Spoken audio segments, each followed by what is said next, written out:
It is Monday, January 15th here at the West End Gun Club. It is the Martin Luther King Jr. holiday, so I have the day off from work.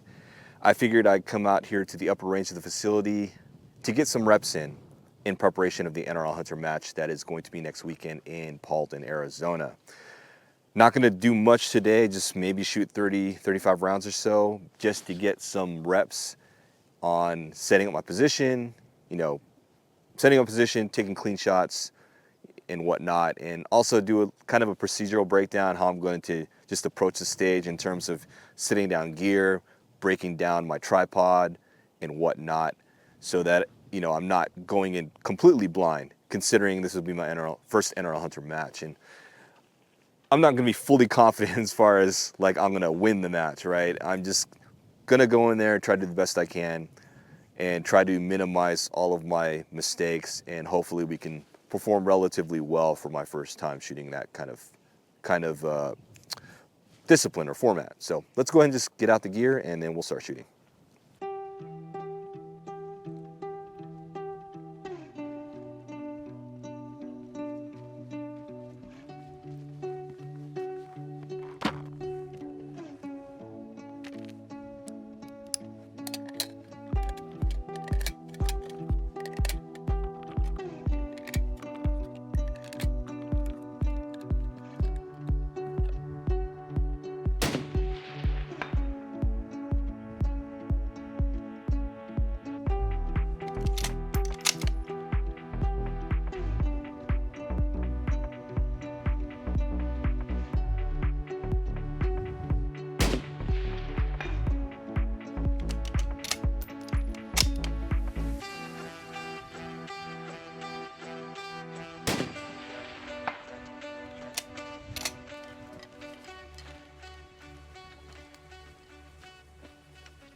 As I've been practicing the past few weeks, just sort of going through the procedurals of running up to a firing point, and then, glassing for the targets, arranging them, and taking shots.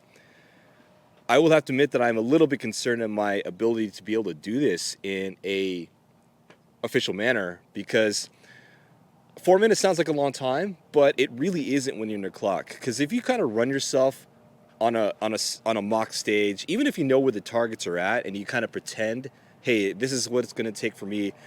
I'm going to have to get on the glass, look for the target, range it, look at my dope or whatever, assuming you're going to use your dope cards, but you'll probably use your laser rangefinder, and then get to a firing position and take those shots. Your 4 minutes goes by pretty quickly. And I've heard stories about how people said that there's a lot of stages in these matches where you can't even find the targets. They're very difficult. So if it comes down to it, I'm talking maybe 30 seconds for me to get to the firing point, assuming they start you from behind the line, right? They start your clock. Maybe 30 seconds to strip my gear off, get my tripod up and running, and then trying to find the targets. Maybe it takes me, who knows, it could take you anywhere from a minute to 2 minutes to find those targets. That leaves you a minute and a half, and then you have to establish your firing position. And that's assuming you're talking one position, 4 targets. Then you're talking 2 positions, 2 targets, 4 positions, 1 target. So there's a lot of things going on here. So, I don't want to say I'm scared, but it definitely a little concerned, and so I have to think in my head, kind of start really mentally preparing and just being clean in my motions and trying to adopt a decent pattern that I go through. Then I just have to stick with and make sure it's optimized still. We'll see how it goes. And if you take a look here, I am running my 700p just for practice. If you saw my recent vlogs, the trigger I was having issues with the firing pin following the trigger, the bolt closure, and it would just fall. Well, I reached out to TriggerTech, and they told me to check a few things, and they had me run a test which they claimed might mean that my gun is out of timing, which could cause this problem, but they were willing to swap out my bolt swap out my trigger, and they did. So I sent them my old trigger, and they sent me a new one, and that's what's in here now. So I put in a new trigger. I tried to induce the issue at home, and I couldn't get it to go. So I think it's kind of fixed. However, they have other theories, like maybe the trigger wore out prematurely because of the bad timing, and I'm not entirely sure if it's got bad timing. I've looked online to see various ways to check for your timing on the bolt and whatnot, and based on what I've seen, it might be out of timing in terms of the bolt handle because of the amount of clearance that's there between the bolt handle and the receiver. I've seen some weird diagnoses or how people measure this thing, so I have to talk to a gunsmith to ask if that's really the case here. But let me set down my camera, and then we'll show you one test that TriggerTech had me do. One test TriggerTech had me do was to check this condition where if you open the bolt, don't close the bolt handle, just press the bolt forward with with some pressure here, then pull the trigger.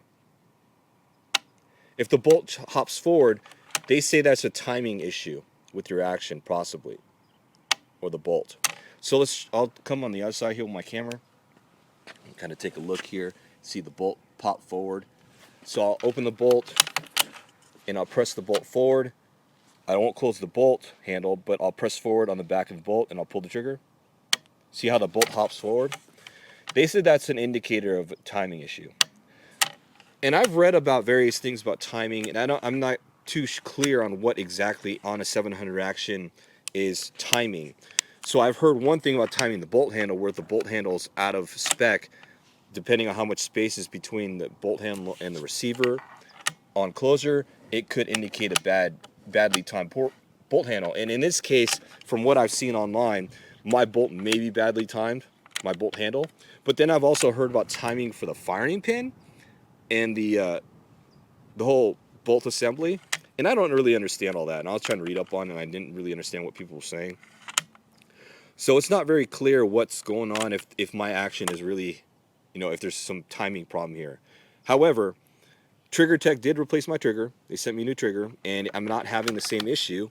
I've tried to induce it, and I can't get it to go. Ow, that hurt when I was trying to pull that fast. But it doesn't have the same issue. So they've got some theories. They think that maybe that the trigger wore out in combination with bad timing and then high pressure loads. Who knows? But let's just assume my action is good. It's most likely the trigger just went bad. It's 2016, 2015. So it's like an 8-year-old trigger from TriggerTech, and it was one of their early revisions or the early runs. So it doesn't even have a really a printed serial number. How it was etched in by hand. So I sent that one in, and they sent me a new one. So we'll see how this one goes.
In the event that you notice that the range vlog footage looks a little different from previous range vlogs, it's because I'm strictly using a GoPro today, and I have my phone recording a video as well, just to show you what the GoPro setup is.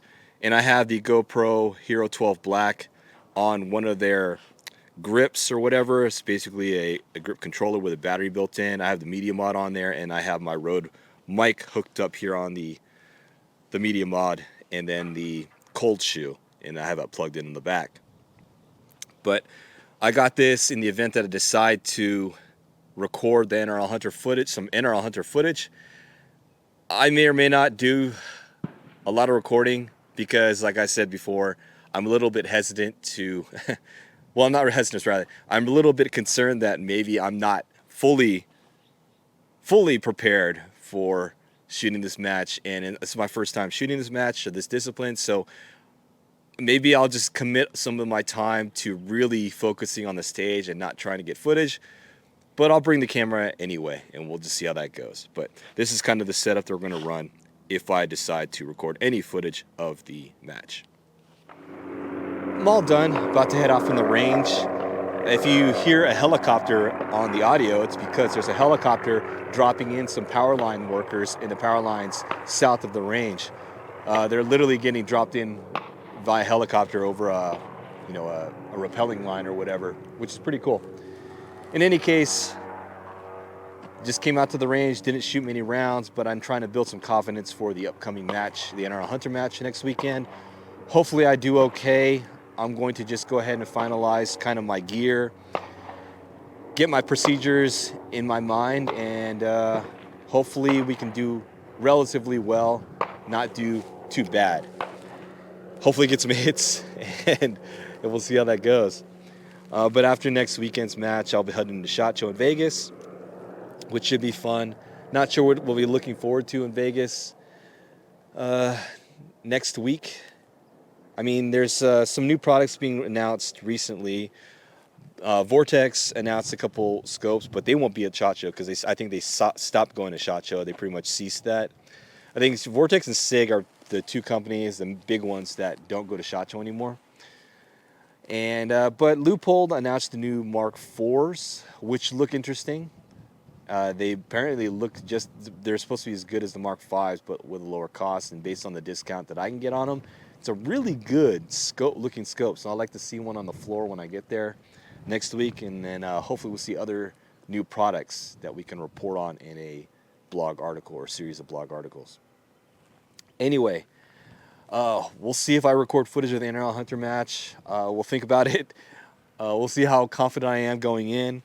But I'll try to record some footage, and if I feel good enough that, hey, I'm getting to the stage and getting my shots off in under time, I can definitely fit in continuous recording, then I'll definitely try to record all my stages. I don't have a trigger cam. I sold that because it didn't fit on my Zicos. It'd be nice to have a trigger cam for this match because it would fit on my Leupold Mark V HD. But I'm not going to buy another trigger cam until they release that new model they claim to be making, because I asked them, are you going to make another model that will fit the wider diameter objectives, and they said, or ocular bells, and they said yes, they would. But I asked them that 2 years ago, and I asked them again, and they said, yes, we're going to be releasing a different version, but I don't know how long that's going to take. And I don't feel like buying another trigger cam if I'm going to need to get that one so I can run that on my Zicos so I can actually record in-scope footage of my rimfire run-throughs, my NRL 22 run-throughs and matches. Anyway, that's it for today. Monday, January 15th here at the West End Gun Club. Thanks for watching. I'll see you in the next vlog.